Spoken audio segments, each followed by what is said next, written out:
care about climate justice. Assurer une meilleure protection de l'environnement. Nous sommes face à des défis, des grands changements. Ces défis sont planétaires. Alors, soyons à la hauteur de l'urgence écologique. Don't forget nature. Bienvenue dans Go Solutions Durables. Notre invité est socio-économiste. C'est un Genevois hyperactif. Antonin Calderon sera avec nous et c'est un des fondateurs de la monnaie locale, le Léman. C'est très compliqué de bouger le volant parce qu'en fait, il y a un modèle qui a depuis longtemps. Il y a des intérêts économiques qui ne nécessitent pas à court terme de bouger. Nous partirons à la découverte de Open House 2021. C'est une exposition de plein air itinérante dans le canton de Genève qui met en lumière des projets architecturaux hors du commun. Avant même de penser à construire des gratte-ciels, il faut peut-être commencer à se poser la question comment on vient se prendre dans le sol. Les crypto-monnaies en question, la monnaie locale, le Léman s'y est mise. Nous verrons pour quelles raisons. Et que faut-il penser du pays El Salvador qui veut faire du Bitcoin une monnaie officielle? Dès lors que d'autres pays potentiellement l'accepteront, on aura des vraies questions juridiques auxquelles on devra répondre. Enfin, du musée transitoire à Global Happiness, sélection d'expositions genevoises qui touchent au développement durable et appellent à l'imagination. L'idée du musée, c'est d'investir des lieux entre deux états de fonctionnalité. Go, solutions durables, ça commence. Bienvenue Antonin Calderon. Bonjour. Bonjour et merci d'être avec nous pour ce numéro de Go, fin de saison naturellement avec Priscilla Chacon qui va nous accompagner tout au long de l'émission cette fois. Bonjour Priscilla. Bonjour Philippe. On verra avec vous quels sont les temps forts que nous avons pu vivre lors de cette saison de Go. Antonin Calderon, votre métier c'est socio-économiste. C'est un métier qui est utile au développement durable. Alors j'espère. En tout cas, la socio-économie, si je peux en dire deux mots, c'est vraiment un mélange d'économie et de sociologie. J'ai aussi étudié la démographie notamment, puis évidemment du droit international et de l'économie en particulier. Et la socio-économie, c'est vraiment une vision très holistique de la société, où on s'intéresse aux questions économiques, donc de flux de biens et de services, mais aussi aux questions sociales qui sont liées à l'organisation de ces sociétés et de ces flux économiques. Et vous avez plein de cordes à votre arc qu'on va découvrir tout au long de cette émission. Podcasteur, vous avez été à l'origine avec d'autres évidemment de la monnaie locale, le Léman, d'une épicerie participative aussi, le Nid, dont on découvre quelques images. C'est dans le quartier de la Jonction. Ça, c'est une belle aventure qui a été menée. Alors ça, c'est une aventure qu'on a démarrée avec des amis à l'université, en fait, en socio-économie justement. Moi, j'étudiais les flux monétaires et ça m'a mené à faire un travail de mémoire sur ce qu'allait devenir la monnaie Léman et des flux interentreprises. On peut peut-être en parler plus tard.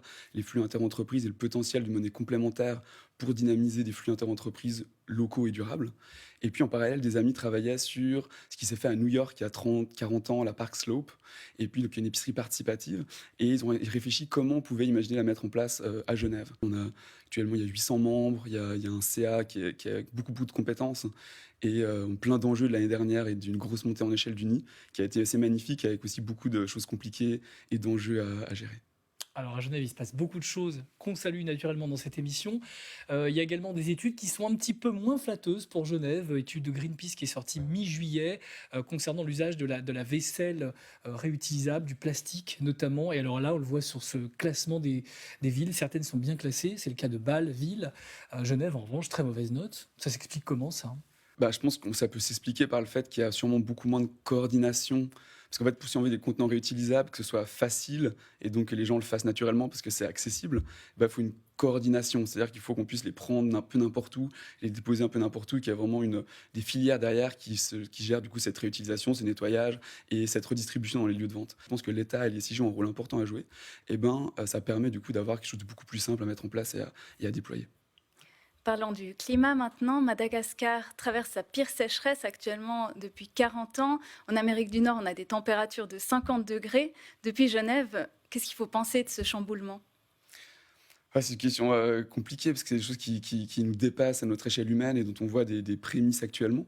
J'ai vraiment vu un shift de reconnaissance de ces enjeux et de ces activités qui sont climat compatibles ou climat neutre. C'est plus du tout marginal. C'est plus marginal et en fait, je pense qu'un grand shift, il a été vraiment sociétal avec la grève pour le climat, avec Greta, les grèves pour le climat. Et évidemment, ça ne suffit pas, mais ça a permis par contre d'amener sur le devant de la scène médiatique ces enjeux. Et on voit que d'un côté, il y a une prise de conscience politique, citoyenne et aussi des entreprises. Et en même temps, c'est très compliqué de bouger le volant parce qu'en fait, il y a un modèle qui a depuis longtemps, il y a des intérêts économiques qui ne nécessitent pas à court terme de bouger. Alors on va prendre la direction de Gentot maintenant, Antonin et Priscilla, pour découvrir Open House 2021. C'est une exposition en plein air qui regorge de solutions durables et aussi très créatives. Et elles sont signées par différents architectes suisses. Dans l'espace du parc Lullin à Genève, des étudiants s'activent. Ils sont des dizaines à travailler sur plusieurs projets en lien avec l'architecture, l'art et le design. Bienvenue dans Open House, une exposition en plein air qui réunit plusieurs institutions académiques et humanitaires sous l'impulsion du curateur d'art Simon Lamunière. Quand on rentre dans un objet d'architecture ou un objet construit, notre corps est confronté à deux choses. D'abord, l'espace environnant, son design, son look, son aspect, les matériaux qui sont en jeu, mais aussi à quoi il sert. Une exposition sous forme de laboratoire à taille humaine qui présente à la fois une chambre à ciel ouvert où des œuvres sont exposées, la transformation d'un arbre en habitat ou encore des constructions flottantes. En tout, ici, ce sont 8 projets emblématiques qui prennent vie, source d'expérience pour les étudiants, mais aussi de réflexion sur l'habitat et la construction pour les visiteurs. Qu'est-ce que ça implique dans le processus de construire des fondations, d'occuper un terrain? Avant même de penser à construire des gratte-ciels, il faut peut-être commencer à se poser la question comment on vient se prendre dans le sol, qu'est-ce que ça veut dire que construire, avec quels matériaux on construit, est-ce qu'ils sont durables, est-ce qu'ils sont en ciment, est-ce que le ciment va être réutilisé après. Et ça, on voit que tous les étudiants d'ailleurs, là c'est vraiment assez impressionnant, ils sont tous concernés par le développement durable, par avoir un minimum d'impact sur l'environnement. Donc on a même travaillé avec une scierie locale qui vient, une scierie mobile d'ailleurs, qui vient chez vous, et d'ébiter des arbres pour en faire des planches. Donc il y a vraiment toutes ces questions-là, vraiment au fondement de la construction. Les réalisations sont à découvrir au parc Lullin jusqu'au 30 août. Open House se déploiera ensuite dans d'autres espaces du canton jusqu'au printemps 2022. Et on va parler d'argent maintenant avec vous, Antonin Calderon. L'argent, c'est aussi la monnaie qu'on utilise, évidemment, le franc, l'euro quand on voyage. Le Léman aussi, monnaie locale, transfrontalière, dont vous êtes, avec d'autres naturellement, à l'origine. Quelle aventure! Ouais, quelle aventure, on peut dire. Je pense que c'est ce genre d'aventure où si on imagine au début tout ce que ça représente, on ne se lance pas forcément. Et du coup, c'est bien de ne pas se rendre compte au début de tous les enjeux et toutes les implications, imbrications qu'il y aura dans ce genre de projet. C'est une aventure qui a du coup 6 ans, même un peu plus si on pense au tout début du projet, au début des années 2010. Mais le lancement du Léman, c'est 2015. Et c'est une aventure vraiment collective, c'est-à-dire qu'il y a vraiment une team cœur. Et puis une monnaie électronique, le Léman électronique, basé sur une blockchain, mais qui vraiment se distancie aussi de biais de crypto-monnaie. Et donc vraiment un Léman électronique qui est là en tant que monnaie de fonctionnement pour dynamiser une économie locale et durable, c'est-à-dire qui respecte une charte de durabilité. Alors, rappelez-nous un petit peu les principes de cette monnaie du Léman, où on voit les dessins du dessinateur Zepp. Alors oui, on a travaillé l'année dernière avec Zepp, qui a accepté du coup qui nous a proposé en fait plutôt de faire un dessin d'animation pour représenter le potentiel d'une monnaie complémentaire comme le Léman pour une relance durable. Donc on est en 2020 en pleine crise Covid, une crise sanitaire qui induit du coup une crise économique, une partie de l'économie est à l'arrêt, et se dire mais comment on permet une relance qui soit vraiment, on profite de ce moment, en fait, de cette pause pour redémarrer différemment. Donc toute la campagne c'est ne recommençons pas comme avant. Alors ce qui est intéressant, c'est que ça a permis de sensibiliser pas mal de politiques, notamment à Genève, de dire mais en fait une monnaie complémentaire, qui est complémentaire au franc suisse, elle peut permettre de faire de la relance par des distributions de Léman à la population, par un revenu de base ou un revenu de transition écologique, qui peut être complémentaire du coup au revenu en franc suisse. Et ça permet du coup de réaxer la consommation. Parce qu'on peut dire oui, mais je peux acheter local en franc suisse ou en Léman. Mais si vous le faites en Léman, si vous êtes dans un bistrot, dans un café, que vous faites en Léman, et ben en fait, ça induit toutes des filières économiques derrière. C'est-à-dire que le Léman que vous dépensez au temps zéro, il va continuer à circuler. Et en fait, chaque fois qu'il va passer de main en main, donc d'un maillon économique à un autre, il va pousser cet acteur économique à se dire mais qu'est-ce que j'en fais de ce Léman ? C'est quoi ma politique d'achat ? Avec qui je peux l'utiliser ? Et comment je peux encourager des circuits courts ? Et c'est ça tout l'enjeu d'une monnaie locale comme le Léman. Alors vous parliez du Léman électronique, de cette crypto-monnaie donc locale, qui s'appuie également sur la technologie de la blockchain, une blockchain éthique. Une blockchain qui est éthique et durable, donc il n'y a pas de course au minage. Donc ça veut dire que les gens qui sont sur notre blockchain ne sont pas rémunérés pour le minage qu'ils vont faire, donc du coup il ne va pas avoir d'utilisation trop importante des ordinateurs et donc en termes de développement durable, on ne pose pas un problème de consommation énergétique. Ensuite, c'est une blockchain qui est solidaire dans le sens où on appelle les autres monnaies locales à venir avec nous sur la blockchain. Plus il y aura de monnaies locales, plus notre blockchain sera développée. On s'est mis aussi en commun avec d'autres membres de monnaies locales pour utiliser les monnaies électroniques sur les smartphones. Voilà pour la monnaie locale, crypto-monnaie, le Léman. Antonin Calderone, je voudrais vous faire réagir sur un autre événement d'actualité, puisque la star des crypto-monnaies, c'est naturellement le Bitcoin. Et précisément, il y a quelque chose qui nous a vraiment alerté, c'est le fait qu'un pays, El Salvador, puisse décider d'en faire une monnaie locale. Et donc le Bitcoin qui devient une devise. On regarde le reportage et puis après on écoutera votre réaction. Sa superficie correspond à la moitié de celle de la Suisse. El Salvador pourrait bien révolutionner la planète de la finance par une décision sans précédent. J'envoie au Congrès un projet de loi qui fera du Bitcoin une monnaie légale au Salvador. À court terme, cela créera des emplois et contribuera à l'inclusion financière de milliers de personnes en dehors de l'économie formelle. Quelques jours plus tard, les petits commerçants effectuent leurs premières transactions. Le Bitcoin permet de mieux encadrer les échanges jusqu'aux plus petits d'entre eux. Les touristes qui n'avaient pas d'argent liquide venaient et disaient qu'ils voulaient manger quelque chose. Et ils demandaient s'ils pouvaient payer en bitcoins. Alors je me suis dit, c'est une bonne stratégie. Je vais utiliser Bitcoin et je vais commencer à collecter des fonds. Un peu d'argent supplémentaire et puis c'est tout. J'ai téléchargé l'application et j'ai commencé à vendre beaucoup plus. Et pour encourager le mouvement, le gouvernement offre 30 $ à tous les citoyens qui téléchargent l'application. Refusé par la Banque mondiale et le Fonds monétaire international, le Bitcoin aura pourtant son cours légal au Salvador dès le 7 septembre prochain. L'accueil des économistes reste mitigé. Tant qu'il y a quelqu'un qui accepte le paiement, dans ce cas en Bitcoin, tout comme il accepte les dollars, il n'y a pas de problème. On a un véritable point d'interrogation qui s'est posé, et peut-être un point d'interrogation qui deviendra historique, puisque c'est la naissance d'un moyen de paiement légal international. Dès lors que d'autres pays potentiellement l'accepteront, on aura des vraies questions juridiques auxquelles on devra répondre. Si d'autres pays suivent le mouvement, une question se pose. La souveraineté monétaire des États résistera-t-elle ou cédera-t-elle à la pression des marchés et de la spéculation ? Voilà, puis cette autre question, c'est vrai que ça peut aider certains pays à sortir de l'économie informelle, avec un meilleur développement économique. Puis d'un autre côté, on se pose beaucoup de questions sur la souveraineté des États liée à cette monnaie qui est quand même très aléatoire. Alors, si j'ai réagi sur ce qu'on vient de voir au niveau du reportage, il y a une chose qui est intéressante, c'est que les États s'intéressent à ce qu'est une crypto-monnaie, à la blockchain et à son potentiel. Ça, je pense, c'est très important que ça se fasse. Après, la manière dont c'est amené par le président, ce qu'on a pu écouter, j'ai l'impression qu'il y a une grosse mécompréhension du coup des enjeux de la blockchain et de son impact et de là où il y a de l'intérêt. Et je dis ça parce que je pense que en fait, la blockchain, l'idée de la blockchain, c'est décentraliser le tiers de confiance.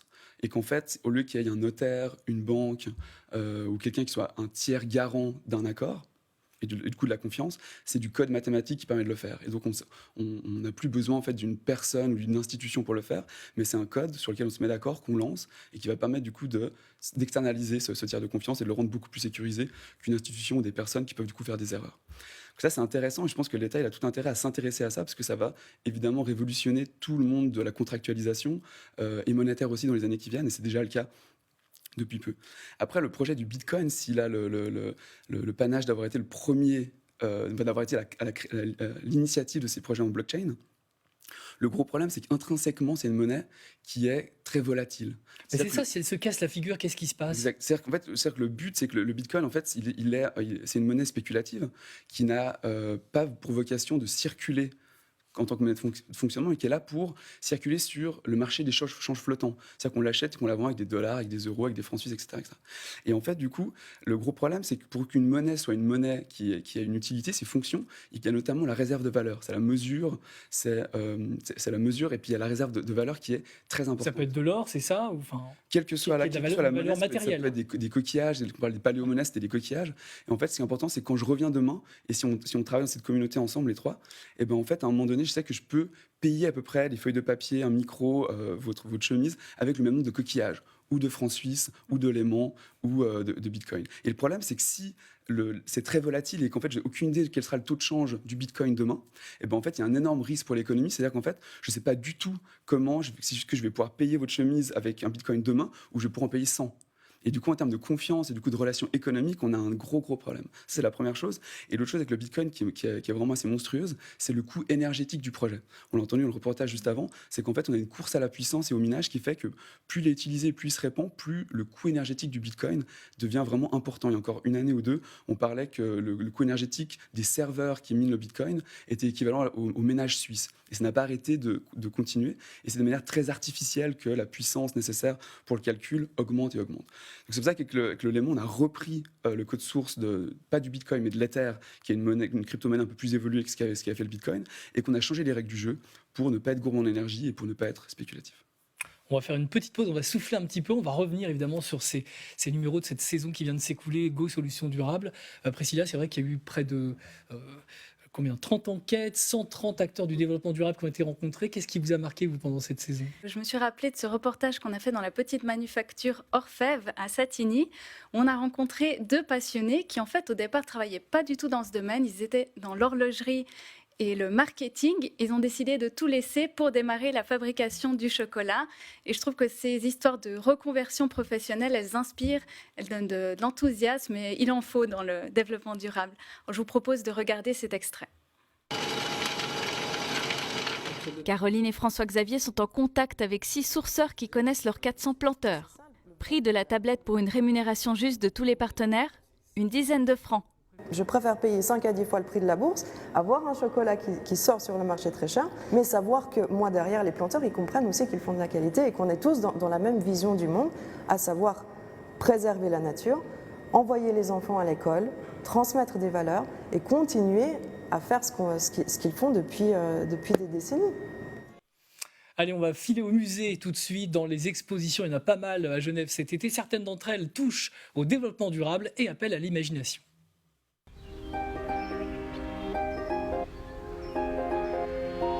On pourrait traverser ce jardin sans se rendre compte qu'il accueille une exposition d'art contemporain.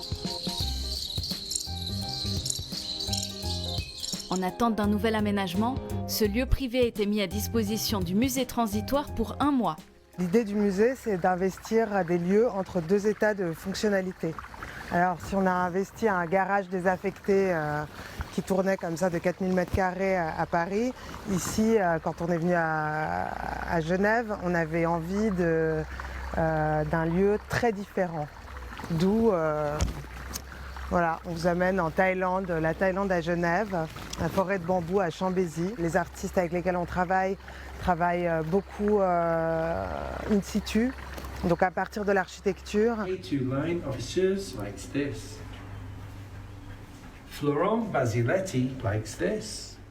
Des réalisations sonores côtoient des œuvres à partir de matériaux récupérés ou d'autres prêtés pour l'occasion. C'est une chaise de Bastien Gachet et de Rebecca Kunz aussi, les mêmes artistes qui ont fait la phone booth. Et puis il y a plein de gens qui s'assoient dessus et je leur dis non, c'est une œuvre. Tout est fait pour ne pas dénaturer le lieu, en harmonie avec le maraîcher qui s'en occupe provisoirement. Je travaille sur la recomposition d'œuvres à partir d'objets, d'éléments, de textes déjà existants. Le titre de l'exposition, c'est Eau, eau comme un cercle, comme un trou, comme une continuité.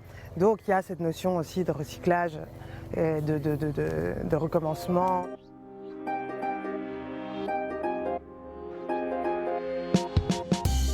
Dans une exposition plus classique, l'ONG Helvetas aborde aussi le développement durable en lien avec un thème qui nous parle, le bonheur. Le bonheur durable, c'est justement un bonheur qui participe autant au bonheur personnel, collectif que global et qui ne porte aucun préjudice à d'autres personnes, ni à l'environnement, ni aux générations futures. Pour Helvetas, certains facteurs universels indépendants de nous rendent heureux, comme notre environnement social et naturel. Si nous vivons dans un endroit pollué, où il y a du bruit, où nous n'avons aucun accès à la nature, où les autres personnes autour de nous sont malheureuses, eh ben on est également malheureux, ou on ne sera en tout cas pas complètement satisfait. L'exposition met ces éléments en lien avec les 17 objectifs de développement durable et met en avant les progrès réalisés. Là, on cite justement un exemple d'un quartier de Santiago de Chile qui mène justement cette réflexion pour un quartier d'habitation plus durable, écologiquement parlant, et aussi plus inclusif, où les habitants créent plus de liens. Et quelque part, tout ça, ça participe à l'augmentation du bonheur, du bien-être de ces habitants. Alors, qu'est-ce qu'on retient du bonheur durable ? Être satisfait de sa vie, avoir tout ce qui est d'avoir de bons liens avec la famille, les amis. Les gestes au quotidien de chacun, mais aussi les gestes des grandes entreprises polluantes. L'éolien ou les barrages, les marées motrices, il y a pas mal de moyens de changer un peu le monde. On ne peut pas attendre trop longtemps. Ça a déjà commencé et chacun doit faire ses efforts.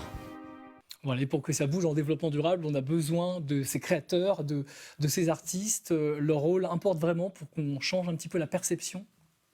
Alors on a un grand besoin de changement d'imaginaire. C'est une chose vraiment qui est clé et qu'on porte beaucoup avec le réseau de l'économie sociale et solidaire à Genève. Un bon exemple, c'est les bibliothèques d'objets, par exemple.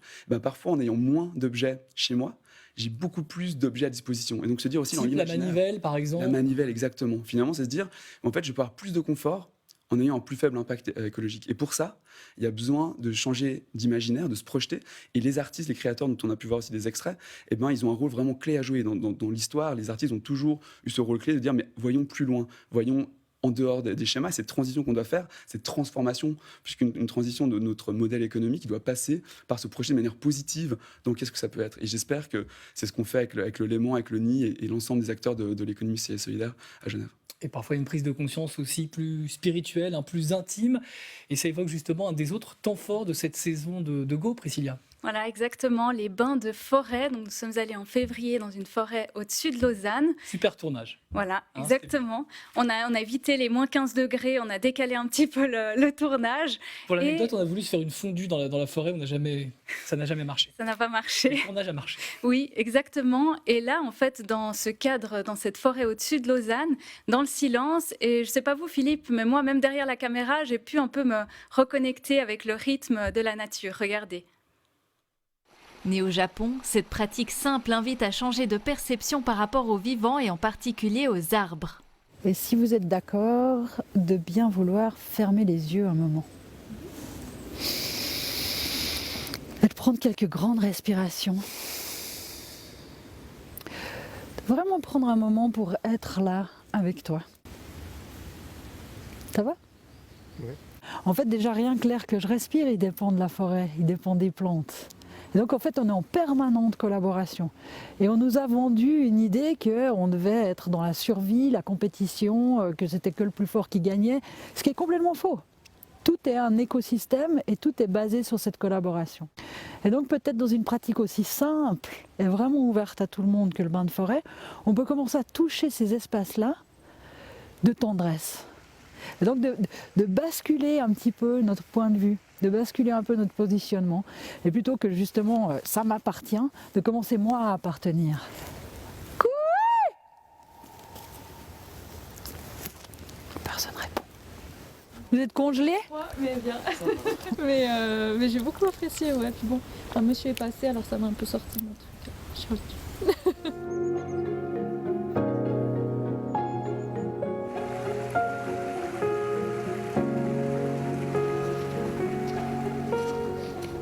Regarde comme c'est joli, hein ?